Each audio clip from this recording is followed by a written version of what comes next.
బాగానే ఉంది, కానీ స్పిరిచువల్గా ఉండేటటువంటి లిబర్టీ లేదా ఇండిపెండెన్స్, స్పిరిచువల్ ఇండిపెండెన్స్ లేదా లిబర్టీ, ఫిజికల్ లిబర్టీ. సో ఈ ఏరియాలో అసలు మనం ఒక క్రైస్తవునిగా మనం ఎంతవరకు దీన్ని అనుభవిస్తున్నామనే విషయం నేను అర్థం చేసుకున్నప్పుడు మన బిడ్డలకు కూడా కొంచెం చెప్పాలనిపించింది. యాక్చువల్లీ ఈరోజు సొలొమోన్ గారి గురించి చెప్పాలి, కింగ్ సొలొమోన్ గారి గురించి. కానీ కింగ్ సొలొమోన్ గారు చాలా విషయాలు ఉన్నాయి, కానీ ఇది మాత్రం మనం తెలుసుకుంటే బాగుంటుంది అనిపించింది కాబట్టి నేను తీసుకొస్తున్నాను. 2 కొరింథియన్స్ 3rd చాప్టర్ 14 నుండి 18 వరకు చదువుకున్నాం. 2 కొరింథీయులకు రాసిన పత్రిక 3వ అధ్యాయము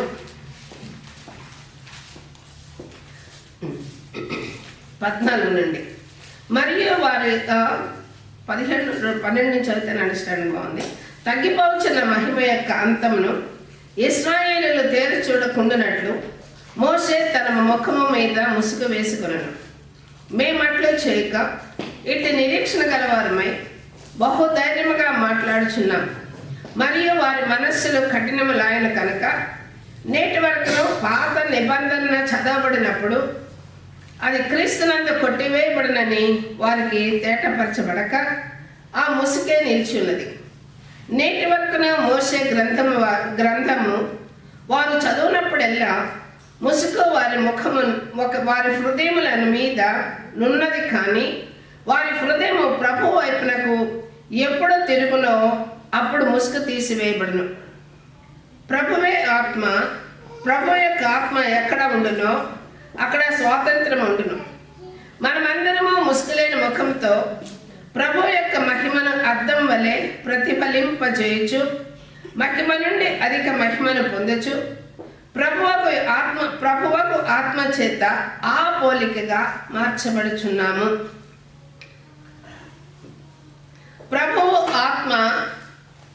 ప్రభువే ఆత్మ, ప్రభు యొక్క ఆత్మ ఎక్కడ ఉండునో అక్కడ స్వాతంత్రం ఉండును. Where the spirit of the lord is there is liberty. ఇది మన యొక్క ముఖ్యమైన భాగము. అంటే మహిమ మోషే గారిని దేవునితో మాట్లాడినప్పుడు మోషే గారి ఫేస్ని, ఆ తేజస్సుని చూడలేక ఇశ్రాయేలు ఏం చెప్పారంటే, మేము నీ ముఖంలో ఉన్నటువంటి తేజస్సుని చూడలేమయ్యా అంటే ఆయన ముఖం వేసుకున్నాడు, ముసుగు వేసుకున్నాడంట. తర్వాత ముసుగు రాను రానుగా ఆ తేజస్సు తగ్గిపోతూ వచ్చింది. తగ్గిపోతూ వచ్చినప్పుడు వీళ్ళు అలాగా వారి హృదయాలు కఠినమైనటువంటి పరిస్థితిని వారు ధర్మశాస్త్రాన్ని చదివినప్పుడల్లా కూడా ఇశ్రాయేలీలు నూతన నిబంధనలో కొన్ని ఏరియాలు, అంటే ధర్మశాస్త్రం నెరవేర్చుటకు నేను వచ్చినానన్నారు అని ప్రభువైన యేసుక్రీస్తు. బలి నిలిచిపోయింది. అంటే ఏంటి? పాప పరిహారార్థంగా చేయబడేటటువంటి బలి. ఈ బలి ప్రభువైన యేసుక్రీస్తు తానే తన బలిగా తను తాను సమర్పించుకున్నారు కాబట్టి బలులు నిలిచిపోయినాయి. ధర్మశాస్త్రాన్ని నెరవేర్చుటకే ప్రభు వచ్చారు కాబట్టి ఆ తర్వాత బలులు ఇక లేవు, నెరవేర్చబడింది. కానీ ఇక్కడ నేటి వరకు మోషే గ్రంథం చదువునప్పుడెల్లా ముసుగు వారి హృదయముల మీద ఉన్నది. ఏ ముసుగు ఉన్నది? శాస్త్రులు, పరిసయ్యులు, ప్రధాన యాజకుడు ప్రభువైన యేసుక్రీస్తుని ఎన్నో సిలువ వేశారు. ముసుగు లేని ముఖముతో దేవుణ్ణి చూడటం అంటే పరిశుద్ధమైన ప్రవచనాలు, ప్రవక్తల ద్వారా మాట్లాడిన ప్రవచనాలన్నీ కూడా నెరవేర్చబడినట్లుగా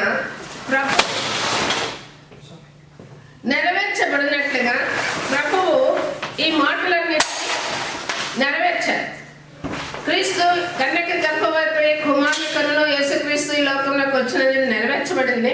రెండవ రాకడ గురించినటువంటి ఎదురు చూపులు లేదా నిరీక్షణ ప్రస్తుత సంఘం చూస్తుంది. అయితే ఈ ఏరియాలో స్వాతంత్రము అంటే ప్రభువు ఆత్మ, ప్రభువు యొక్క ఆత్మ ఎక్కడ ఉండనో అక్కడ స్వాతంత్రం ఉండను. స్వాతంత్రము లేదా ఫ్రీడము లేదా లిబర్టీ ఆఫ్ చాయిస్. ఇండియాను పరిపాలించేటప్పుడు ఈ యొక్క బ్రిటిషర్స్ ఇండియాను పరిపాలించినప్పుడు మనందరూ ఫైట్ చేసాం. దేనికి? నా జుట్టుకు కూడా మీరు పన్ను వేస్తున్నారు, మాకు అన్ని పన్నులు ఉన్నాయి, కాబట్టి ట్యాక్స్ అన్ని కట్ చేసేయాల్సింది అన్నట్టు వాళ్ళని ఎలాగైతేనే వెళ్ళగొట్టాం. వాళ్ళని వెళ్ళగొట్టి మనకు ఒక స్వాతంత్రం తెచ్చుకున్నాం. ఏం స్వాతంత్రం తెచ్చుకున్నాం? పొలిటికల్ లిబర్టీ వచ్చింది, ఇండివిజువల్ లిబర్టీ వచ్చింది, ఎకనామిక్ లిబర్టీ వచ్చింది, నేషనల్ లిబర్టీ వచ్చింది, రిలీజియస్ లిబర్టీ వచ్చింది, మోరల్ లిబర్టీ వచ్చింది. మనం అన్ని రకాలుగా మనం అనుభవిస్తున్నాము లేదు అనేది మనకే తెలుసు.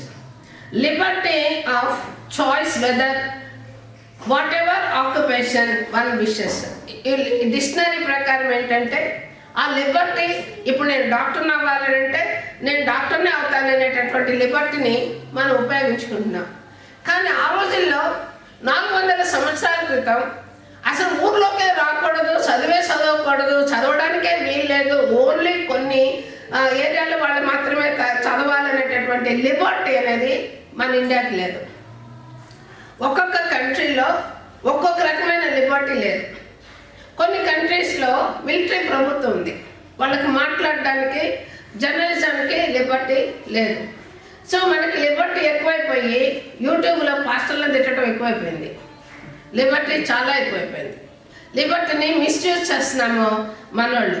అందుకనే వాళ్ళు ఏం చేస్తున్నారు, మన వీక్నెస్ మనమే లిబర్టీగా యూట్యూబ్లో పెట్టడం వలన అందరికీ కూడా అనుకూలమైపోయింది. పాస్టర్లు తీసుకెళ్ళి ఇళ్ల మీదకి జైలు, పాస్టర్ని పోలీసులు పంపటానికి.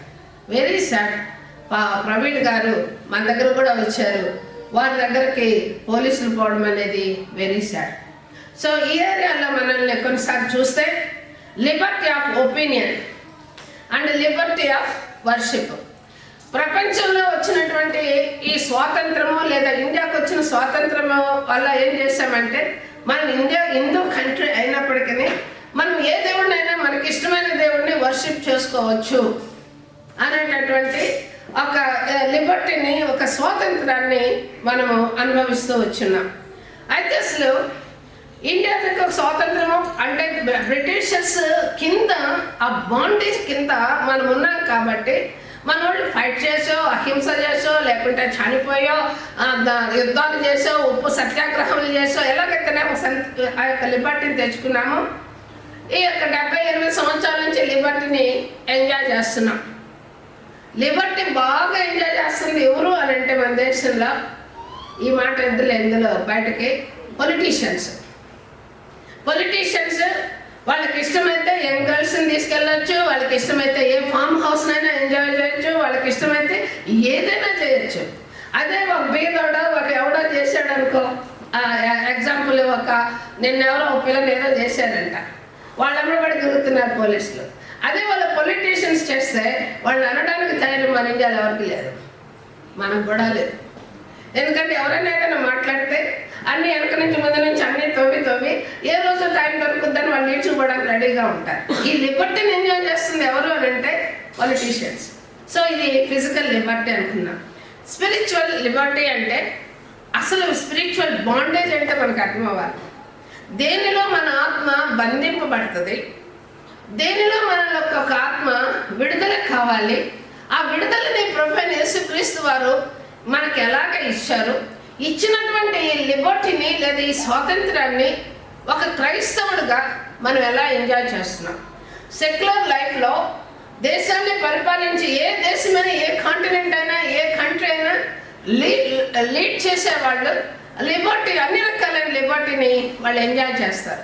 సో క్రైస్తవుడిగా మన లిబర్టీని లేదా మనకిచ్చిన స్వాతంత్రాన్ని మనం ఎలా ఎంజాయ్ చేస్తాం, అసలు మనం ఎందులో నుంచి విడిపింపబడ్డామనే విషయం కూడా మనకు అర్థం అవ్వాలి. Spiritual bondage, the state of being under the control of your force. అసలు బాండేజ్ అంటే ఏంటంటే ఏదో ఒక ఫోర్స్ కింద అణిగి ఉండటం. ఇప్పుడు జైల్లో ప్రిజన్లో ఉన్నటువంటి వాళ్ళందరూ కూడా కటకటాల మధ్య బంధింపబడి ఉంటారు.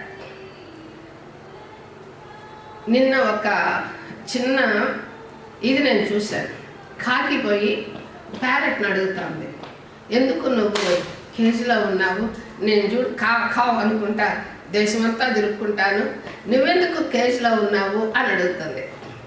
ప్యారెట్ చెప్తుంది, నేను మాట్లాడుతున్నాను కాబట్టి నన్ను కేజీలో పెట్టాను. మాట్లాడకపోతే అది చదివినప్పుడు అది చూస్తూ చాలాసేపు నేను ఆలోచించాను.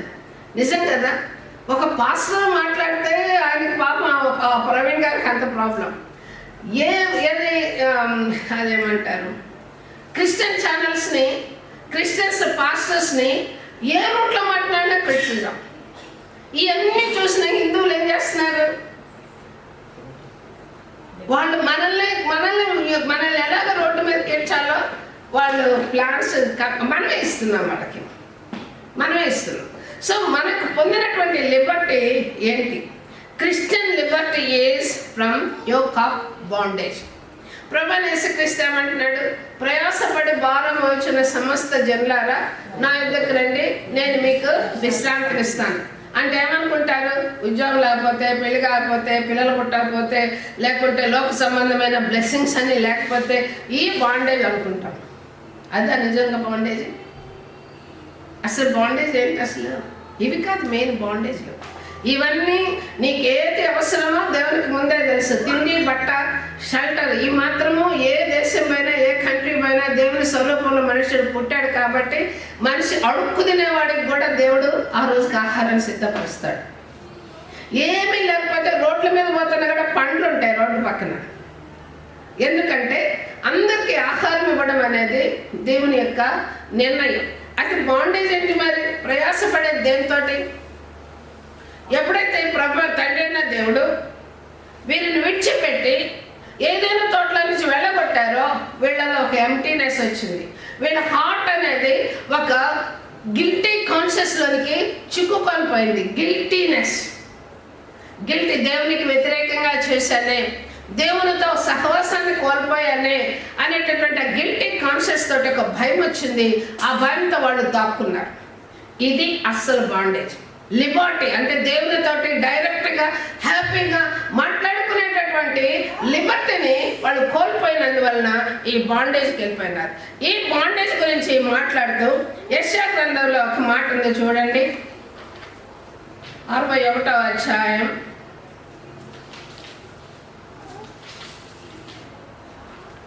1వ వచనం.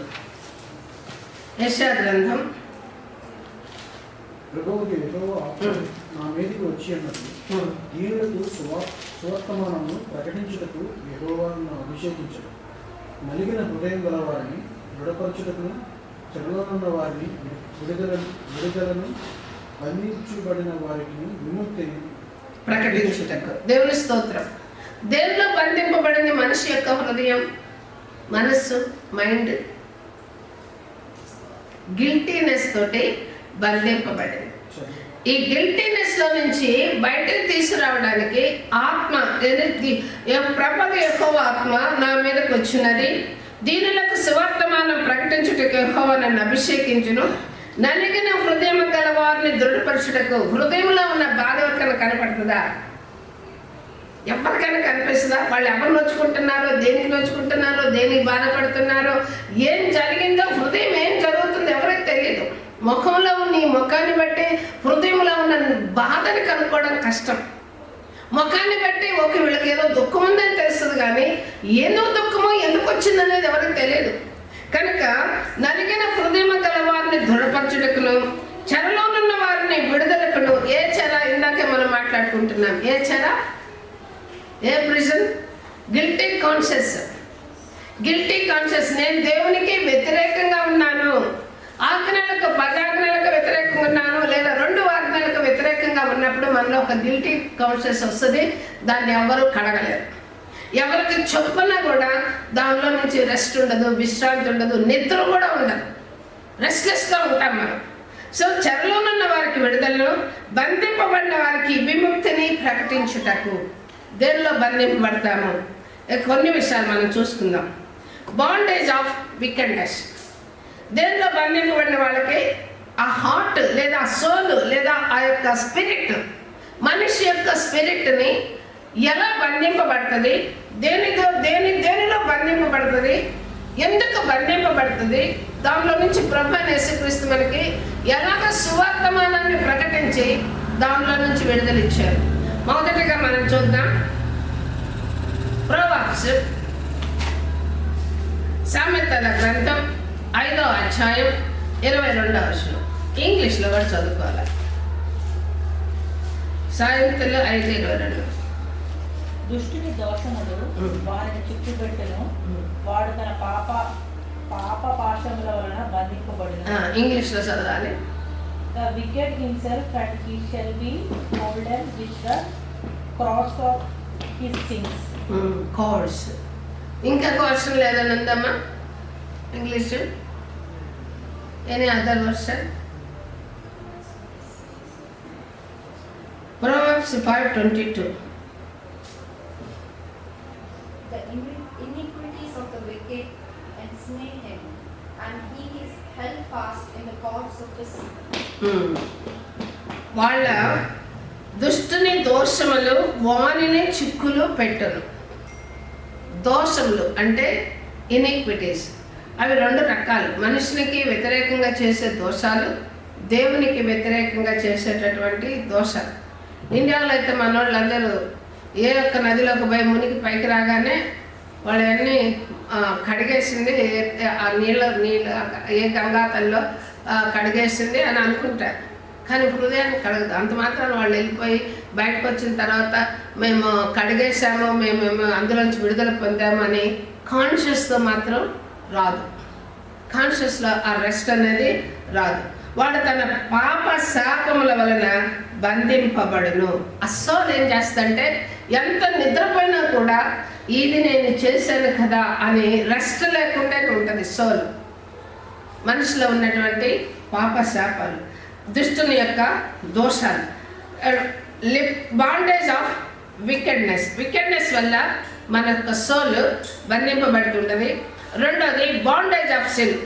యోహాను సువార్త 8వ అధ్యాయం 34వ వచనంలో మన హృదయం ఎందుకు బంధింపడు. అందుకు యేసు పాపము చేయి ప్రతివాడును పాపమునకు దోషుడని మీతో నిశ్చయముగా చెప్పుచున్నాను. బాండేజ్ అంటే ఇప్పుడు అప్పిచ్చేవాడు, అప్పు తీసుకున్నవాడు అప్పిచ్చేవానికి దోషుడు. అంటే అప్పులను ఆ మనిషి ఏం చేశాడు, ఒక బందీ అయిపోయాడు. అలాగా ఒక పాపముని చేసినప్పుడు ఆ పాపం వల్ల మనిషికి భయం వచ్చేస్తుంది.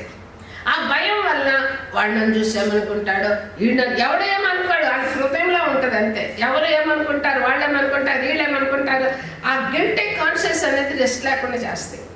అందుకనే ప్రయాసపడి భారము మోయిచున్న లేదా పాప భారములు మోయిచున్న. 3వ ఏరియాలో bondage of law of flesh. నేను ఎప్పుడో ఒక మాట చెప్తూ ఉంటాను. మేము ఒకడిని అడిగాం, అరే ఏంట్లో నువ్వు ఇటు తాగుతావు, ఎందుకు తాగుతావు అంటే, నేను సంపాదించిన నేను తాగకూడదా? ఇది ఫ్లష్ యొక్క డిజైర్. మేము ఏమైనా చేసుకోవచ్చు, నా యొక్క కోరికని నేను నెరవేర్చుకోవడానికి. ఏంటంటే మీ ప్రాబ్లం ఏంటి? 8వ అధ్యాయం రోమీయులకు రాసిన పత్రిక 7వ అధ్యాయం 23వ వచనం. వేరొక నియమము నా అవయములలో ఉన్నట్లు నాకు కనబడుచున్నది. అది నా మనస్సునందున్న ధర్మశాస్త్రముతో పోరాడుచు నా అవయములలోనున్న పాప నియమములకు నన్ను చెరపట్టి లోపరుచుకొనుచున్నది. అపోస్తలుడైన పౌలు కూడా మాట్లాడుతూ ఉన్నాడు, నాలో ఏదో ఒక పాప నియమం ఉన్నది అని. ధర్మశాస్త్రానికి వ్యతిరేకంగా నాలో పాపం నియమం ఉన్నది. పేరెంట్స్ ఎంత చెప్పినా కూడా పిల్లలు వాళ్ళు ఎందుకు అలాగా దారి తప్పుతుంటారు? వాళ్ళ హృదయంలో ఒక నియమం ఉన్నది. పిల్లలు పుట్టగానే మంచి చెడులు 2 తెలుసు. మనం తిన్న పండే మంచి చెడుల పండు. సో చెడు వల్ల ఏమవుతుందంటే ఎప్పుడైతే అవకాశం దొరుకుతుందో మనిషికి ఆ చెడుని యూటిలైజ్ చేసుకోవడానికి ఇష్టపడతాడు. సో మనిషి యొక్క మనస్సు ఒకవేళ దేవుని గురించి తెలిసినప్పటికీ, దేవుని యొక్క వాక్కులు ఆజ్ఞలు ఉన్నాయి, కట్టడలు ఉన్నాయని తెలిసినప్పటికీ శరీరం యొక్క కోరికని జయించలేక ఆ పాపని ఏం పర్లేదు, నేను చేస్తే తప్పేం లేదులే, వాళ్ళందరూ చేస్తుంది, నేను చేస్తే ఏంటి? ఇది నియమం. ఇది తలంచుతారు మనుషులందరూ. అందరం కూడా ఈ ఏరియాలో ఉన్నవాళ్ళమే. దేవుడు మనల్ని బయటకు తీసుకొని వచ్చారు. 4వ ఏరియాలో bitterness in the bond of iniquity. అపొస్తలుల కార్యం 8వ అధ్యాయం 23వ వచనం చదువుదాం. అపొస్తలుల కార్యం 8వ అధ్యాయం 23వ వచనం. నీవు ఘోర దుష్టత్వములోను దుర్నీతి బంధకాలలోను ఉన్నట్లు నాకు కనబడుచున్నదని చెప్పాను. చాలు నాయన, ఇది ఒక్కసారి ఇంగ్లీష్లో చదవండి అమ్మా. For I see that you are in the gall of bitterness and in the bond of iniquity. Bitterness అంటే చేదైన వేరు. చేదైన వేరు ఏంటంటే దేవుని క్రీస్తు నుండి వేరైపోయే చేదైన వేరేదైనా వస్తుందేమోనని అపోస్తలుడైన పౌలు దుఃఖపడతాడు. ఇక్కడ పేతురును యోహానును పెద్ద దేవుని యొక్క సువార్తను ప్రకటిస్తున్నప్పుడు అపోస్తలుల యొక్క పరిశుద్ధాత్మ వాళ్ళు ఎవరి మీద చేతులు పెడుతున్నారో వాళ్ళు పరిశుద్ధాత్మను పొందుకోవటము సీమోను అని ఆయన చూశాడు. ఈయన ఈ సీమోను, పేతురు సీమోను వేరు, ఈయన వేరు. ఈ సీమోను ఏం చేశాడంటే కొంత డబ్బు తీసుకొచ్చి వాళ్ళిద్దరి దగ్గర పెట్టి, అయ్యా ఏ విధంగా అయితే మీలో పవర్ ఉందో ఆ పరిశుద్ధాత్మ పవర్ని నాకు కూడా ఇవ్వండి, ఇదిగో డబ్బులు తీసుకొని అంటాడు. ఇది సాధ్యమా? దేవుని ఎదుట యథార్థమైనటువంటి హృదయం లేకుండా డబ్బుల కోసమో లేకుంటే ఆ గిఫ్ట్ ఏదో నాకు కావాలని కొనుక్కోవడం అనేది దేవునికి వ్యతిరేకమైనటువంటి క్రియ. దీన్ని చూసే ఒక పేతురు గారు ఇతనితో ఏమంటున్నాడు, ఘోరమైన దుష్టత్వంలోనికి. ఇంగ్లీష్లో బాగా చదవాలి, వర్డ్ నాకు కావాలి. మళ్ళీ ఒకసారి గట్టిగా చదవాలమ్మా. The gall of bitterness and in the bond of iniquity. Goal of bitterness అంటున్నాం. ప్రభువైన యేసుక్రీస్తుకి ఏమి ఇచ్చాడు? చేదునిచ్చాడు. ఈ బిట్టర్నెస్ మన హృదయాలలో ఉంటది కాబట్టి ఆ బిట్టర్నెస్ కూడా ప్రభు మనలో నుంచి తీసివేయడానికి ఆయన దాని ద్వారా ఆ శ్రమను కూడా రుచి చూశారు. అందుకనే ఆ మాట అంటాడు, ఈ ఏరియాని దుష్టత్వము దుర్నీతి బంధకంలో ఉన్నటువంటి ఏరియాని ఎవరు కూడా విడిపించలేరు. ఒక వ్యక్తిని ఒకవేళ 4-5 మర్డర్లు చేశాడు, అతన్ని ఎంక్వైరీ చేయడానికి ఒకలంటే అతన్ని ఇంటర్వ్యూ చేయడానికి పోయారనుకోండి. ఒకవేళ వాడు నువ్వు నన్ను ఇంటర్వ్యూ చేస్తున్నావు, నాకు అవకాశం దొరికితే నిన్ను కూడా వేసేస్తా అన్నాడు అనుకోండి, ఎలా ఉంటుంది అది? బిట్టర్నెస్. ఈ బిట్టర్నెస్ అనేది కూడా ఆ యొక్క కక్ష ఆ యొక్క సోలుని ఏం చేస్తుంది? బంధించేస్తుంది కక్ష. ఇప్పుడు ఆస్తులు ఎవరైనా తీసేసుకున్నారు అనుకోండి, అన్యాయంగా ఆస్తులు తీసుకుంటే వాళ్ళ మీద ఏమొస్తుంది? కక్ష వస్తుంది. క్షమించడం, వీడేం చేస్తున్నారు, వీరు ఎదురు కనుక వీరిని క్షమించడం వీలు కాదు. నా ఆస్తి వాడు తీసుకుంటే దాంట్లో ఏమొస్తుంది? నా బిట్టర్నెస్ వస్తుంది. అందుకనే చర్చిలు కూడా ఈరోజు ఏమైపోతున్నాయి? కోర్టులకు వెళ్తున్నాయి.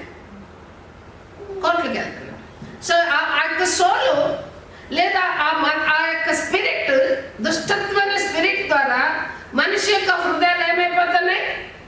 బంధింపబడిపోతున్నాయి. Next area bondage of snakes of the devil. ఇవన్నీ కాక అపవాది ఏం చేస్తాడంటే మనుషుని కూడా బంధించి పెడతాడు. 2వ తిమోతికి రాసిన పత్రిక 2వ అధ్యాయము 26వ వచనం, సత్య విషయమైన అనుభవ జ్ఞానము వారికి కలుగుటకై దేవుడు ఒకవేళ ఎదురోడు వారికి మారు మనసు దయచేను, అందువల్ల సాతాను తన ఇష్టము చొప్పున చెరపట్టిన వీరు వారి గురిలో నుండి తప్పించుకొని మేలుకొందరేమో అని ప్రభు యొక్క దాసుడు అట్టి వారికి సాత్వికమతో శిక్షించుచు జగడమాటక అందరి ఎడల సాధువుగాను బోధింప సమర్థుడుగాను కీడును సహించేవాడుగాను ఉండాలి.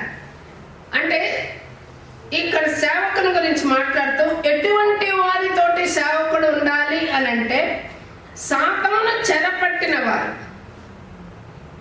సాతాను అపవాది ఏం చేస్తుంది? చెరపట్టుద్దంట. చెరపట్టడం అంటే ఎలాగా చెరపడుతుంది? వీరు సత్య విషయమై అనుభవ జ్ఞానము వారికి కలుగుటకై. కొన్ని సందర్భాల్లో చర్చెస్లో చాలా ఆర్గ్యూస్ జరుగుతుంటాయి.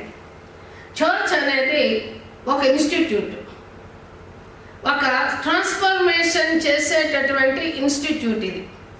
ఈ ఇన్స్టిట్యూట్లోకి ఎల్కేజీ నుంచి PhD దాకా ఉంటారు. ఒకే చర్చిలో ఆ యొక్క దేవుని యొక్క నాలెడ్జ్, స్పిరిచువల్ నాలెడ్జ్ స్టార్ట్ చేసినటువంటి ఎల్కేజీ పిల్లలు ఉంటారు. వృద్ధులైనటువంటి పండిపోయినటువంటి దైవ జ్ఞానం చిన్నప్పటి నుంచి వింటూ పిహెచ్డి లెవెల్ ఇంకా మించి సైంటిస్ట్ లెవెల్లో ఉండేవాళ్ళు సేమ్ చర్చిలో కూర్చుంటారు. Same okay type of knowledge ఎప్పుడు చర్చిలో ఎవరికి ఉండదు. ఇది స్కూల్ కాదు, క్లాసులు కావు, ఇది చర్చ్.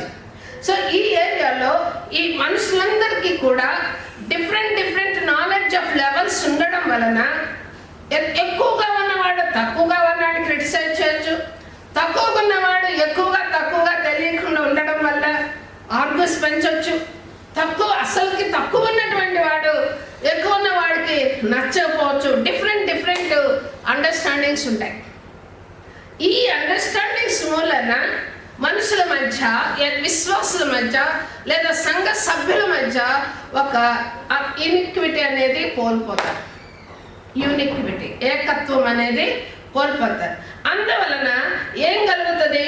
అనుభవ జ్ఞానం కలిగినటువంటి పాస్టర్ కానీ ఎండర్లు కానీ వీళ్ళకి జ్ఞానం వచ్చినట్లుగా మాట్లాడాలి. వీరు దేనివల్ల బంధింపబడతారు? మిస్అండర్స్టాండింగ్స్ రావడానికి కారణమైనటువంటి ఏరియాలని అండర్స్టాండబుల్గా చెప్పడానికి కావాల్సిన ఓర్పు ఎవరికి కావాలి? పాస్టర్స్కి కావాలి అండ్ ఎల్డర్స్కి కూడా కావాలి. ఈ ఏరియాలో సాతాను అపవాది మనిషిని బంధిస్తాడా, బంధించడా? సంఘంలో ఎదగనీయకుండా, నాలెడ్జ్ డెవలప్ కానియకుండా నేను నమ్మిందే రైట్, బైబిల్ ప్రకారం ఉందో లేదో అనేది కూడా ఆలోచించరు కొన్ని సందర్భాల్లో. సో ఇది ఒక type of bondage from the servants of corruption. సంఘంలో పాస్టర్లు అందరూ కూడా దేవుని భక్తులై ఉంటారా? అంత్య దినాల్లో అబద్ధ ప్రవక్తలు వస్తారని ప్రభువైన యేసుక్రీస్తు చెప్పారు కదా. సంఘాలలో అబద్ధ ప్రవక్తలు కూడా వస్తారు. వచ్చినటువంటి వాళ్ళు సంఘంలో ఉన్నటువంటి విశ్వాసాలను కూడా బాండేజ్లోనికి తీసుకెళ్తారు. Bondage is soul. మనం మాట్లాడేదంతా కూడా ఆత్మ. మన ఆత్మ ఎక్కడ ఉంటుందో అక్కడ లిబర్టీ ఉంటుంది. దేవుడు ఆత్మ ఉన్నారు కనుక మనిషి ఆత్మకి ఎక్కడ లిబర్టీ కావాలో, ఎక్కడ బాండేజ్ ఎక్కడ బంధింపబడి ఉంటాడో దానిలో నుంచి బయటకు రావడం కోసం మన ఏరియాలు, అసలు బంధింపబడిన ఏరియాలు మనం చూస్తూ ఉన్నాం. నెక్స్ట్ 7వ ఏరియాలో bondage from the servants of correction. 2 Peter 2వ అధ్యాయం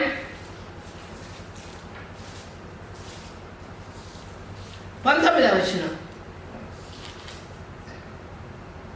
18-19 చదవండి.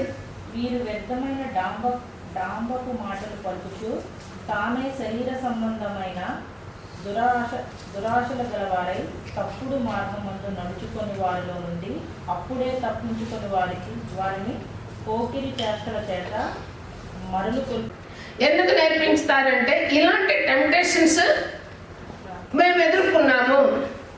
ఈ టెంప్టేషన్స్ ఎదుర్కొన్నప్పుడు మేము ఓడిపోయాము, ఫెయిల్యూర్ పొందుకున్నాము. దీనిలో మేము కన్నీటితో దేవుని దగ్గర ఆయన పాదాలు కడిగి తిరిగి పరిశుద్ధాత్మ మా హృదయాన్ని కాల్చడం ద్వారా దీనిలో నుంచి బయటకు వచ్చాము అని మాకు నేర్పిస్తారు. ఎందుకు నేర్పిస్తారు? ప్రతి ఒక్కరికి కూడా సంఘంలో శోధన ఉంటుంది, ప్రతి పాస్టర్కి కూడా శోధన ఉంటుంది. కానీ ఇలాంటి ఏరియాలో నేర్చుకొని ట్రైనింగ్ అయ్యి వచ్చిన పాస్టర్లు ఒకవేళ శోధనలో పడ్డా కూడా నిలబడి తను సరి చేసుకుని దేవుని దగ్గర నుంచి క్షమాపణ పొందుకొని సంఘాన్ని తిరిగి నడిపించడానికి ప్రయాసపడతారు. కొంతమంది దురాశ గల వారు ఏం చేస్తారు? తప్పు మార్గంలో సంఘాన్ని నడిపిస్తారు. నువ్వు నా దగ్గరకు వస్తే నీకు స్వస్థత వస్తుంది. వాళ్ళు స్వస్థపరచడానికి వాళ్ళు ఏమన్నా డాక్టర్లా? దేవుని క్రీస్తు ఎందుకు వస్తే క్రీస్తు నిన్ను స్వస్థపరుచుతారు, క్రీస్తు స్వస్థపరుస్తారు. అంతేగాని నా నా నా అనేది ఎప్పుడు కూడా సంఘాలలో కానీ పాస్టర్లు కానీ మాట్లాడకూడదు కూడా. దేవుని ఆత్మ మనల్ని వాడుకుంటేనే మనం ఏదో కార్యం చేస్తాం. కానీ దేవుని వాక్యము లేకుండా దేవుని శక్తి చేతనో బలము చేతనో కాదు, కానీ దేవుని ఆత్మ ద్వారానే ఏ కార్యమైనా జరుగుతుంది. అప్పుడేమవుతారు, కొత్తగా వచ్చేవాళ్ళు, అప్పుడే బాండిగైన్ అయినటువంటి వాళ్ళు, ఈ రోజుల్లో చాలా మీరు యూట్యూబ్ ఓపెన్ చేస్తే హిందూ నుంచి బాండిగైన్ అయినటువంటి వాళ్ళని మిస్గైడ్ చేసిన పాస్టర్స్ మూలన వాళ్ళందరూ కూడా క్రీస్తుని గురించి, సంఘాల గురించి నెగిటివ్గా వాళ్ళు ప్రాపకాండలు చేస్తూ ఉన్నారు. ఇది వాక్యంలోనే ఉంది, ఇది వాక్యంలోనే ఉంది. కనుక వాళ్ళందరినీ చూసి క్రైస్తవత్వాన్ని, క్రీస్తుని అవమానపరచడానికి ప్రభు మనల్ని తీసుకురాలేదు. కానీ ఈ బాండేజ్లో ఉన్న వాళ్ళ గురించి దేవుడు ఎలాగ విడిపించారు, మనమేం చేస్తున్నాము, ఇది మన పాయింట్ ఈరోజు. సో ఈరోజు ఎన్ని రకాల బాండేజ్ ఉన్నాయి? Christians liberty from the yoke of bondage. ఏమి యోక్? లోకమనే ప్రయాసపడి భారం మోచిన సమస్త జనులారా నా దగ్గరకు రండి, నా కాడిని ఎత్తుకోండి. మీ కాడి ఏంటి? అది లోకమనేటటువంటి కాడి, bondage. Bondage of wickedness, bondage of sin, bondage of law of flesh, bitterness of the bond of iniquity, bondage of the snares of the devil, bondage from the servants of corruption. ఎన్ని రకాలైనటువంటివి మనకి క్రైస్తవ జీవితం అంటే క్రీస్తుతో మొదలు పెట్టినాక ఎదుర్కొనేవి ఇవి. క్రీస్తుకు రాకముందు ఉన్నటువంటి వేరు, క్రీస్తు రాకముందు ఉన్నటువంటి ఓన్లీ గిల్టీ కాన్షియసే. ఒకటే ఉంటుంది, అమ్మో నేను పాపని, దేవుడు నన్ను క్షమించాలి, దేవుడు నన్ను క్షమించాలి, ఈ ప్రార్థన ఉంటుంది. చర్చిలో అడుగు పెట్టినాక ఇవన్నీ చూస్తారు, అన్ని రకాలైనటువంటివి చూస్తూ ఉంటాం. కానీ మనకిచ్చినటువంటిది పరిశుద్ధాత్మ దేవుడు మనకిచ్చిన లిబర్టీ ఏంటి, దాన్ని ఎలాగ మనం కాపాడుకోవాలి, రక్షణని అంతవరకే కాపాడుకోవాలి. మన సాల్వేషన్ అనేది మనకిచ్చిన లైఫ్, క్రీస్తు ఇచ్చిన లైఫ్. గలతీయులకు రాసిన పత్రిక 5వ అధ్యాయము 1వ వచనం, ఇంగ్లీష్ తెలుగు రెండు చదవాలి. 5వ అధ్యాయము 1వ వచనం, గలేషియన్స్ 5:1. ఈ స్వాతంత్రం అనుగ్రహించి క్రీస్తు మనల్ని స్వతంత్రులుగా చేసి ఉన్నాడు. కాబట్టి మీరు స్థిరముగా నిలిచి మరలా దాస్యము కాడి క్రింద చిక్కుకొనకుడి. ఆమేన్. ఏ స్వాతంత్రమో పైన మాట్లాడుతున్నాడు చూడండి. ఇందులోకి వచ్చి లేఖనం ఏమి చెప్పుచున్నది? దాసిని దాని కుమారుని వెళ్ళగొట్టుము, దాసి కుమారుడు స్వతంత్రాల కుమారునితో పాటు వారసుడై ఉండడు. దాసుడెవరు? పాపము చేయవాడు, పాపమునకు దాసుడు. క్రీస్తుకు బెలియానికి ఏమీ పొత్తు. క్రీస్తును అనుసరించువాడు దేవుని యొక్క కుమారుడు, స్వతంత్రాల యొక్క కుమారుడు. క్రీస్తు ఆత్మ ఎక్కడ ఉన్నదో అక్కడ స్వతంత్రం ఉన్నది. పాపము చేయకుండా ఉండేటటువంటి నా అపోస్తలుడైన పౌలు అంటాడు, నాకు స్వతంత్రం ఉంది కాబట్టి నేను ఏమైనా చేయొచ్చు, కానీ నా శరీరాన్ని నేను నలగగొట్టుకుంటున్నాను అంటాడు. అంటే ఈ శ్రేష్టమైన మాట ఏంటంటే, పాపమునకు ఎవడైతే చేస్తాడో వాడు పాపమునకు దాసుడైతే, ఎవడైతే ఆ పాపాన్ని జయించుటకు తన్ను తాను నలగొట్టుకుంటాడో వాడు స్వతంత్రుడు, వాడే ఆత్మ యొక్క కుమారుడు, వాడే ప్రభు అయిన యేసు క్రీస్తు వారి రక్తం ద్వారా కడగబడి క్రీస్తు కోసం జీవించేవాడు. ఇది స్వాతంత్రం. ఏంటి స్వాతంత్రం? నాకు అన్ని చేయడానికి అధికారం ఉంది, కానీ నేను నా కాన్షియస్ ప్రభు కడిగేశాడు. కడిగేసి నన్ను క్రీస్తు యొక్క స్వభావంగా తీసుకొచ్చాడు, ఒక స్వతంత్రానికి తీసుకొచ్చాడు. సో తీసుకొచ్చిన తర్వాత తిరిగి నేను పాపం ఎలా చేస్తాను? అదే క్వశ్చన్ ఇక్కడ. కాబట్టి సహోదరులారా, మనము స్వతంత్రాల కుమారులమే కానీ దాసి కుమారులము కాదు. పాపము చేయవాడు పాపమునకు దాసుడైతే, స్వతంత్రులు ఎవరంటే ఆత్మ ఎక్కడ ఉన్నదో అక్కడ స్వాతంత్రం ఉన్నది. ఈ ఆత్మ, ఈ స్వాతంత్రము నీ కాన్షియస్ ని ఏవి నీచములో, ఏవి ఘనములో, ఏది చెయ్యొచ్చో, ఏది చేయకూడదో ఆ స్వాతంత్రాన్ని, స్పిరిచువల్ లిబర్టీని నువ్వు ఎంజాయ్ చేస్తావు. ఇది స్వాతంత్రం అంటే. కనుక ఈ స్వాతంత్రాన్ని అనుగ్రహించింది ఎవరు? క్రీస్తు మనల్ని స్వతంత్రులుగా చేసినాడు. కాబట్టి స్థిరముగా నిలిచి మళ్ళా దాస్యముల కాడి కిందకి పోకూడదు. అంటే దేని నుండి స్వతంత్రులు చేశారు? పాపము నుండి మనలను స్వతంత్రులుగా చేశారు. ఇవి కొంచెం డీప్గా ఉన్నాయి, కొంచెం ట్రై టు అండర్స్టాండ్. మనల్ని పాపమున క్రింద నుంచి విడుదలిచ్చారు, పాపము నుండి మనల్ని స్వతంత్రులుగా చేశారు. అలాగని మనం దేశాన్ని విడిచిపెట్టి అరణ్యంకి వెళ్తామా? లేకుంటే ఉప్పు కారాలు మానేసి అన్నం తినకుండా నేను సెయింట్ అంటామా? మనం తింటాం, మనకి కూడా అన్ని ఎమోషన్స్ ఉంటాయి. బట్ మనము ఆత్మ యొక్క లిమిటేషన్లో ఉన్నాం, పరిశుద్ధాత్మ కింద మనం ఉన్నాం. అయితే ఈ ఏరియాలో లిబర్టీ గురించి 7 పాయింట్లు మరలా మీ దగ్గరకు తీసుకొస్తున్నాను. Liberty through the spiritual insight. అసలు ఇన్సైట్ మనల్ని మనం పరిశీలించుకునే విధానమే మనకి లేకపోతే అస్సలు మనకు దాసత్వం ఉన్నటువంటి దానికి కానీ క్రైస్తవునికి కానీ డిఫరెన్సే మనకు తెలియదు. What is our insight? మత్తయి సువార్త 16వ అధ్యాయం 12వ వచనం. 16-12. అప్పుడు రొట్టెలు పులిసిన పిండిని గూర్చి కాదు కానీ అంతే పరిసయ్యులు సద్దుకయ్యులు అని వారి బోధన గూర్చి జాగ్రత్త పడవలనని ఆయన తమతో చెప్పనని వారు గ్రహించారు. ఆమె ఇక్కడ ట్రెడిషన్ అనేటటువంటి టీచింగ్, బోధ, శాస్త్రులు పరిసయ్యులు కానీ ప్రధాన యాజకులు కానీ వీళ్ళందరూ కూడా వాళ్ళు నేర్పించింది ఏంటంటే మనకు ఒక ట్రెడిషన్ ఉంది, ఈ ట్రెడిషన్ ప్రకారమే మనం పోవాలి అనుకున్నారు. కానీ హృదయానికి సంబంధించిన బోధ కాదు.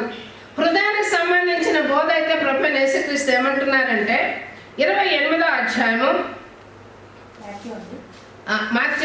మత్తయి సువార్త 28లో ప్రభు ఏమంటున్నారు? కాబట్టి మీరు వెళ్ళి సమస్త జనులను శిష్యులుగా చేడి తండ్రి యొక్క కుమారుని యొక్క పరిశుద్ధాత్మ యొక్క నామములోనికి వారికి బాప్తిస్మిచ్చుడి. ఒక సేవకుడు వెళ్ళాడంటే దేని గురించి మాట్లాడాలి? సాల్వేషన్ గురించి మాట్లాడాలి. సాల్వేషన్ గురించి మాట్లాడాలి. పరిశుద్ధులకు అప్పగింపబడిన బోధ నిమిత్తం మాట్లాడాలి. ఏ బోధ ఇచ్చాడో దేవుడు ప్రభువైన యేసుక్రీస్తు పరిశుద్ధులందరికీ కానీ యూదా పత్రికలో పరిశుద్ధులకు ఒక్కసారి అప్పగింపబడిన బోధ నిమిత్తం మీరు పోరాడవలనని మిమ్మల్ని వేడుకొంచున్నాను యూదా రాస్తూ ఉన్నాడు. కనుక ఫస్ట్ స్టెప్ ఏంటంటే ఇన్సైట్. మనం వింటున్న బోధలో ట్రెడిషన్ గురించి ఫాలో అవ్వాలనే బోధ వింటున్నామా? మారు మనసు పొంది మారు మనసుకు తగిన ఫలము ఫలించాలని క్రీస్తు బోధ వింటున్నామా? క్రీస్తు యొక్క రాజ్యంలోనికి మన ఆత్మతోనూ నీటితోనూ ఆత్మతోనూ బాప్టిజం తీసుకున్నాడు, పరలోక రాజ్యాన్ని ప్రవేశిస్తాడనే బోధ వింటున్నామా? ఏ బోధ వింటున్నాం? ఎందుకు మనం అసలు క్రైస్తవులు అయ్యాం? ప్రయాస దేనికోసం? తిండి బట్ట కోసమా? కానే కాదు. మన క్రైస్తవులు అయింది కేవలం తిండి బట్ట కోసం కానే కాదు. మన సోల్ యొక్క విమోచన కోసం, మన ఆత్మ యొక్క రక్షణ కోసం మనం క్రైస్తవులు అయ్యాం. సో అలాంటప్పుడు Liberty through the spiritual insight, మనం వినేటటువంటి బోధలో మన యొక్క ఆత్మ ఒక రోజు దేవుని దగ్గరికి వెళ్తుందా? ఏ బోధలో మనం ఉన్నాం? రెండవ ఏరియాలో Liberty to understand the word of God. అసలు వాక్యాన్ని ఎలా అర్థం చేసుకుంటున్నాం మనం?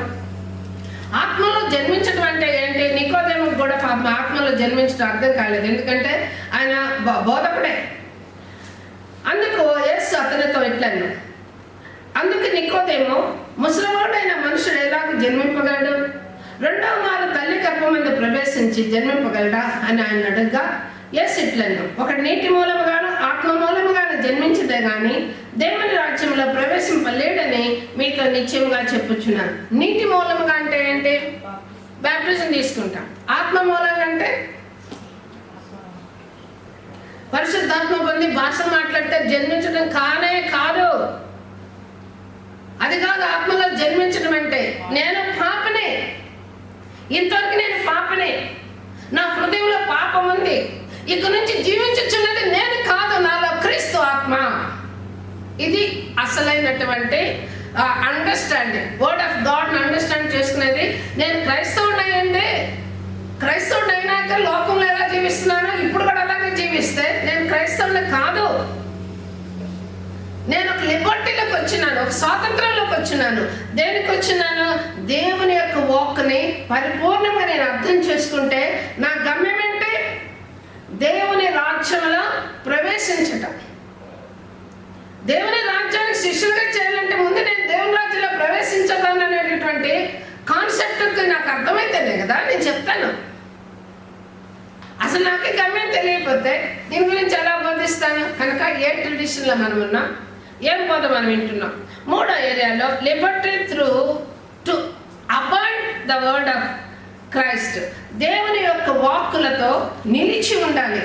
నిలిచి ఉండాలంటేనే ఫలిస్తామంటారు కదా. 8వ అధ్యాయం యోహాను సువార్త 8వ అధ్యాయం 31-32లో, కాబట్టి యేసు తనను నమ్మిన యూదులతో, మీరు నా వాక్యమందు నిలిచిన వారైతే నిజముగా నాకు శిష్యులండి సత్యమును గ్రహించెదరు. అప్పుడు సత్యము మిమ్ములను స్వతంత్రులుగా చేయను. ఆత్మ ఎక్కడ ఉన్నదో అక్కడ స్వాతంత్రం ఉన్నది. ఆత్మ ఎవరి ఆత్మ అని చదివాం మనం?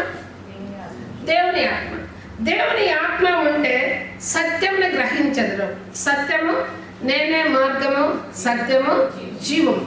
నిత్య జీవంకి వెళ్ళాలంటే క్రీస్తు యొక్క వాక్కు సత్యము అని మనం నమ్మి ఉండాలి. అప్పుడే మనం లిబర్టీని అనుభవిస్తున్న వాళ్ళం. అసలు సత్యములో నిలిచి లేకపోతే, క్రీస్తు యొక్క పవరే మనకు లేకపోతే మనం అనుభవిస్తున్నట్ట లిబర్టీ. పాపం చేస్తే పాపం ఏం చేస్తుంది? మన హృదయాన్ని అగైన్ గిల్టీ కాన్షియస్ తీసుకెళ్తుంది. ఏదైనా చిన్న మాట మాట్లాడుకుంటే వెంటనే దాన్ని ఒప్పేసుకునేంత వరకు కూడా విశ్రాంతి ఉండదు ఒక క్రైస్తవునికి. నువ్వు స్టిల్ క్యారీ చేస్తున్నావంటే నీ ఆత్మ డే బై డే, నీలో ఉన్న దేవుని ఆత్మ డే బై డే ఏం చేయాలి? నిన్ను ఆ యొక్క దుష్ట స్వభావాలన్నిటి నుంచి వాష్ చేస్తూ ఉండాలా. అందుకే దేవుని యొక్క రాజ్యం మనకు ఆవిష్కరించబడింది. క్రీస్తుని అంగీకరించిన వెంటనే అందరూ టపామని వెళ్ళిపోవట్లేదా పర్లోక రాజ్యానికి? ట్రాన్స్ఫర్మేషన్కి టైం పడుతుంది. 4వ ఏరియాలో liberty by the new law of life. అపోస్తలుడైన పౌలు చక్కగా మాట్లాడతాడు. ఇది ఇంగ్లీష్లో బాగుంది. రోమిలకు రాసిన పత్రిక మొదటి 2 వర్సెస్ చదవండి ఆయన. 8th chapter, Romans 8th chapter. New king James version కానీ NIV కానీ చదవాలా. Romans 8th chapter. There is therefore now no condemnation for those who are in Christ Jesus. Adi. Chadu. For the law of the Spirit of life has set you free in the Christ Jesus from the law of sin and death. Law of life. అదే కదా చదివామా? లా of life. ఈ లా of life అంటే క్రీస్తునందు జీవమిచ్చు ఆత్మ యొక్క నియమము పాప మరణముల నియమము నుండి నన్ను విడిపించను కనుక క్రీస్తునందున్న వారికి ఏ శిక్షా విధియు లేదు. అది మనం ఏం చెప్తామంటే ఆత్మతిక్రమ పాపము, పాపం వల్ల వచ్చు జీవితము మరణం. క్రైస్తవునికి అది లేదని చెప్తాం. ఎందుకు? పాప నియమం ఇంకా లేదు. ఎందుకు? ఆల్రెడీ దేవుడు మమ్మల్ని క్షమించేశాడు. తిరిగి చేస్తే కాన్సిక్వెన్సెస్ ఫేస్ చేస్తాము. అది ఎవరైనా జ్ఞాపకం పెట్టుకోవాలి. తిరిగి మనం పాపం చేస్తే, మన శరీరం తరపున మనం పాపం చేస్తే, మన శరీరం తరపున మనం ఆ కాన్సిక్వెన్సెస్ ఉంటాయి. దేవునికి వ్యతిరేకంగా పాపం చేస్తే మన పిల్లల మీద ఆ కాన్సిక్వెన్సెస్ ఉంటాయి.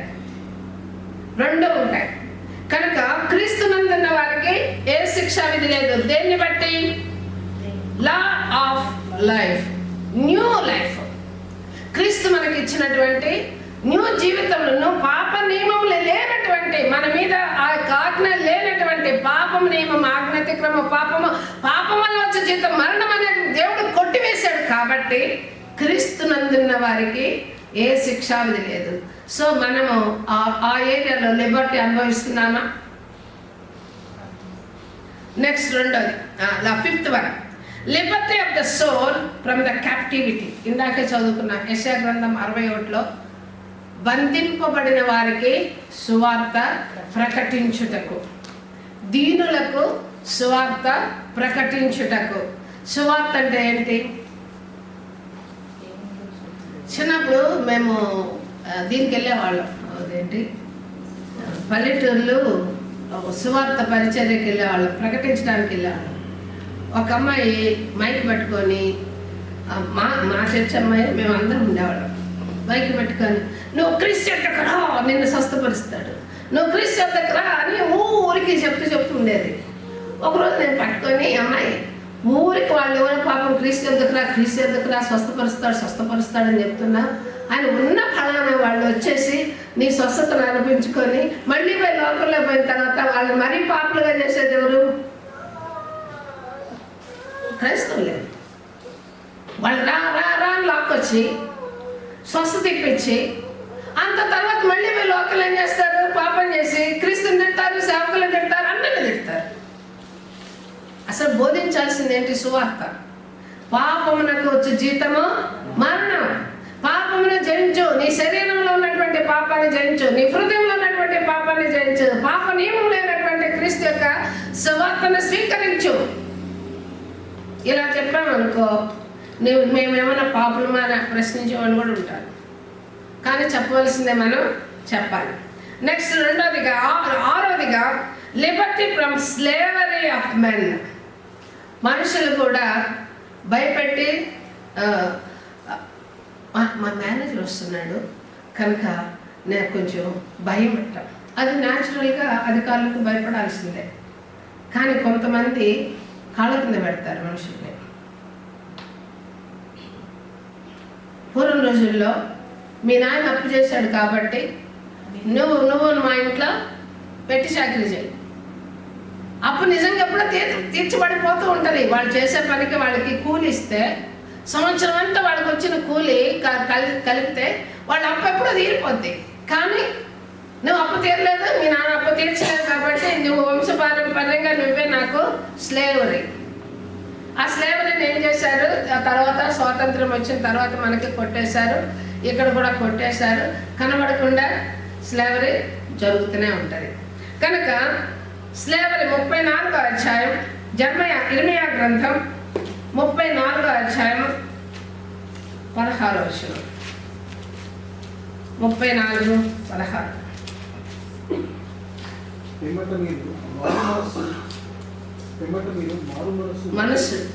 మీరు మనసు మార్చుకొని నా నామమును అపవిత్రపరచుకొని వారి ఇచ్చానుసారంగా తిరుగునట్లు వారిని స్వతంత్రులుగా పోనిచ్చిన తర్వాత అందరూ తన దాసీలను మరలా పట్టుకుని తమకు దాసులుగాను దాసీలుగాను ఉండేటకై వారిని లోపరుచుకుంటుంది. ఆమేన్. ఇది బాగా అర్థం చేసుకోవాలి. ఇశ్రాయేలీలు దేవుని యొక్క సన్నిధికి వచ్చిన తర్వాత వీళ్ళు అక్కడ ఉన్న రాజులందరినీ జయించి వాళ్ళని వీళ్ళు సర్వెంట్లుగా చేసుకున్నారు. వాళ్ళే నీళ్లు మోసేటటువంటి వాళ్ళగా వీళ్ళ ఇళ్లలో ఉన్నారు. కానీ ఎప్పుడైతే వీళ్ళందరూ కూడా పిమ్మట మీరు మనస్సు మార్చుకుని నా నామమును అపవిత్ర పరిస్థితి వారి ఇచ్చానుసారముగా తిరుగునట్లు వారిని స్వతంత్రులుగా పోనిచ్చిన తరువాత అందరూ తమ దాసీలను మరలా పట్టుకొని తమకు దాసులుగాను ఉండటకు లోబరుచుకొనిరే. వాళ్ళనే దాసులుగా చేసుకున్నారు ఇశ్రాయేలీలు. కానీ తర్వాత ఎప్పుడైతే దేవునికి లోబడలేదో తిరిగి వీళ్ళే వాళ్ళకి దాసులే. మనం కూడా అంతే. ఎప్పుడైతే మనల్ని పాపం నుంచి దేవుడు విడిపించాడో, మనల్ని పాపం నుంచి తీసుకొని బయటకు వచ్చాడో, మన హృదయాన్ని ఎప్పుడైతే దేవుని యొక్క ఆత్మతో నింపి మనల్ని స్వతంత్రులుగా చేశారో, తిరిగి మనం కన్నా లోకంలోనికి వెళితే మనం కూడా లోకానికి పాపానికి దాసులం. కనుక where the spirit of the lord is there is liberty. 7 పాయింట్లు మీ మధ్య తీసుకొచ్చాను. బాండేజీ, స్పిరిచువల్ బాండేజీ 7 రకాలుగా తీసుకొచ్చాను. అలాగే స్పిరిచువల్ లిబర్టీ కూడా 7 రకాలుగా తీసుకొచ్చాను. Liberty through the spirit insight, spiritual insight, Liberty to understand the word of God, Liberty through avoid the word of Christ, liberty in the new law of life, liberty of the soul from the captivity, liberty of slavery of men, liberty from the spiritual bondage. Liberty from spiritual blindness, sorry spiritual blindness, ఈ మాట చదవలేదు. Liberty from the spiritual blindness. కొరింథీయులకు రాసిన పత్రిక, 2వ కొరింథీయులకు రాసిన పత్రిక, I think so 2 Corinthians 4th chapter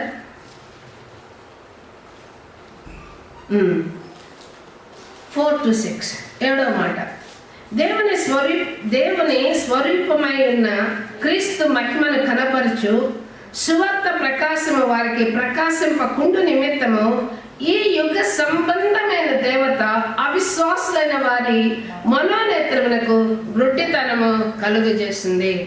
spiritual blindness. క్రీస్తుని అంగీకరించకుండా, పరలోక రాజ్యం ఉన్నదనేటటువంటి నమ్మకం లేకుండా, ప్రభు ఒకరోజు రాబోతున్నాడు, దేవుని దగ్గర మనల్ని తీసుకెళ్ళిపోతున్నాడు అనే నిరీక్షణ లేకుండా, ఇంకా క్రీస్తుని అంగీకరించకుండా ఉన్న వాళ్ళకి, వాళ్ళకు ఉన్నటువంటి ఆలోచన తగ్గ దేవుడికి కానీ అస్సలు క్రైస్తవత్వం ఏం అర్థం కాదు. బ్లైండ్నెస్. అప్పుడు మనందరం వాళ్ళకి ఎన్నోళ్ళలాగా కనబడతాం.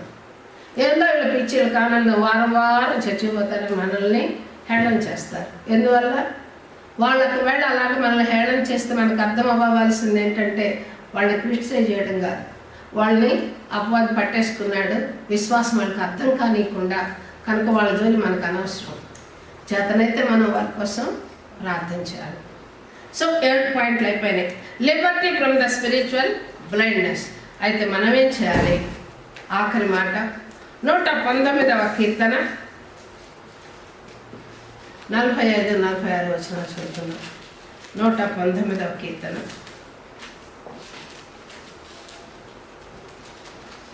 45-46. నేను నీ ఉపదేశములను వెనుకవాడను, నిర్బంధము లేక నడుచుకున్నాను. సిగ్గుపడక రాజుల ఎదుట నీ శాసనములను గురించి నేను మాట్లాడాను. ఆమేన్. ఇంగ్లీష్లో ఈ 45 ఒకసారి చదవండి అమ్మా. 119:45. I will walk at liberty, for I seek their perfect precepts. precepts, yes. అది నీ వర్షం చదవమ్మా. And I shall walk in a white place, for I have sought your precepts. 45 అయినా నువ్వు చదివేది. And I will walk at liberty, for I seek thy precepts. Precepts, శాసనములు. నేను లిబర్టీతో నడుస్తాను. ఏం లిబర్టీ? ఆత్మ ఎక్కడ ఉన్నదో అక్కడ స్వాతంత్రం ఉన్నది. అన్నీ చేయడానికి నాకు స్వాతంత్రం ఉన్నది, కానీ దేవుని ఎదుట, మనుషుల ఎదుట పాపం చేయడానికి నాకు స్వాతంత్రం లేదు. ఇది వర్డ్ ఈరోజు. నేను నీ ఉపదేశములను వెతికివాడను, నిర్బంధం లేక నడుచుకుందును. ఏ బాండేజ్ లేకుండా నేను నా యొక్క మనస్సాక్షిని దేవుని ఎదుట యథార్థంగా పెట్టుకొని నేను దేవునితో నడుస్తాను. ఈ తీర్మానంతోనే మనం పరలోక రాజ్యానికి వారసులు అవుతాం. ఇది ఈరోజు వాక్యం. కనుక దేవుడు ఇచ్చినటువంటి దీన్ని బట్టి మనం లేచి నిలబడదాం. దేవుని దగ్గర ఒకసారి మనం పరిశీలించుకుందాం. ఈ లోకంలో ఉన్నటువంటి వికెడ్నెస్కి బాండ్గా మనం దాసులుగా ఉండడానికి ప్రభు మనం పిలవలేదు. పాపంలో దాసులుగా ఉండడానికి మనం పిలవలేదు. శరీర కోరికలు తీర్చుకొని పాపం చేయడానికి దాసులుగా ఉండడానికి ప్రభు మనం పిలవలేదు. ఏ పాపానికి, ఏ బిట్టర్నెస్ కూడా హృదయంలో ఉంచుకొని ఆ బిట్టర్నెస్కి మనం దాసులుగా ఉండడానికి ప్రభు మనం పిలవలేదు. అపవాది చేతిలో బంధింపడటానికి మనం ప్రభు పిలవలేదు. అపవాది ద్వారా నడిపించేటటువంటి సేవకుల దగ్గర పోయి మనల్ని మనం అప్పగించుకోవడానికి ప్రభు మనల్ని పిలవలేదు.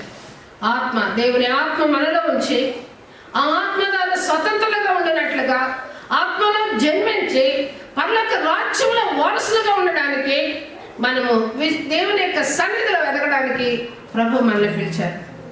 కనుక ప్రియమైన వాళ్ళారా, దేవుని దగ్గర మనం పరిశీలించుకుందాం.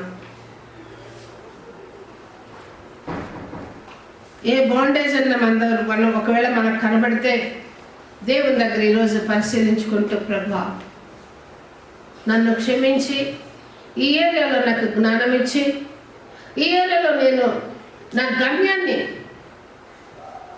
ఏ నిర్బంధం లేకుండా, ఏ బాండేజ్ లేకుండా నీతో నడవడానికి కావలసిన కృప నాకు దయచేయండి. నేను బలహీనురాలను ప్రభా, నా చెయ్యి పట్టుకొని మీరు నడిపిస్తే మీ ఆత్మ సహాయంతో నేను నడవగలను తండ్రి. చెప్దామా దేవునితో? ఒక్క నిమిషం మీ సమయం, మీ టైం ప్రార్థించండి.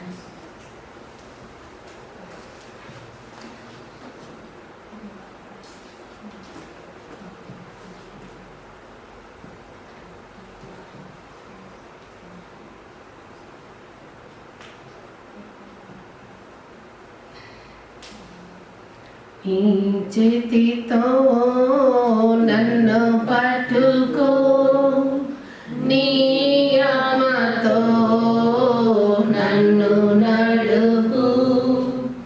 శిల్పి చేతిలో శిలను నేను అనుక్షణము నన్ను చెక్కుము.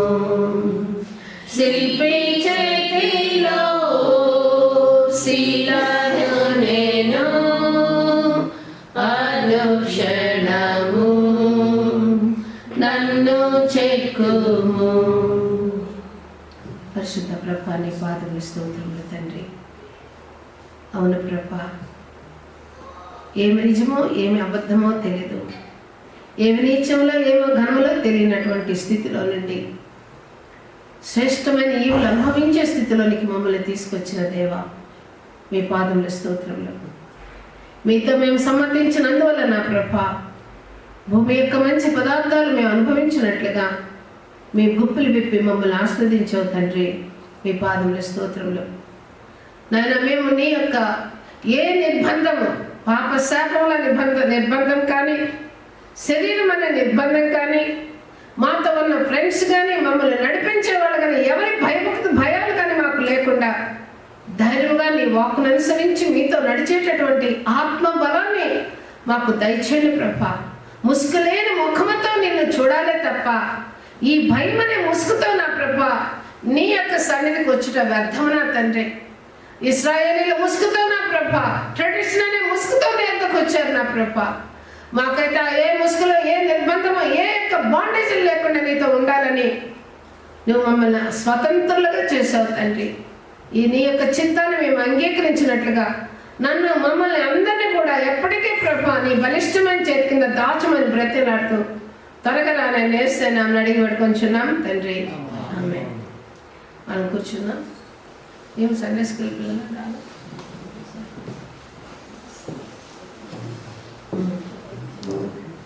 ఏంటి పిల్లలు వాళ్ళ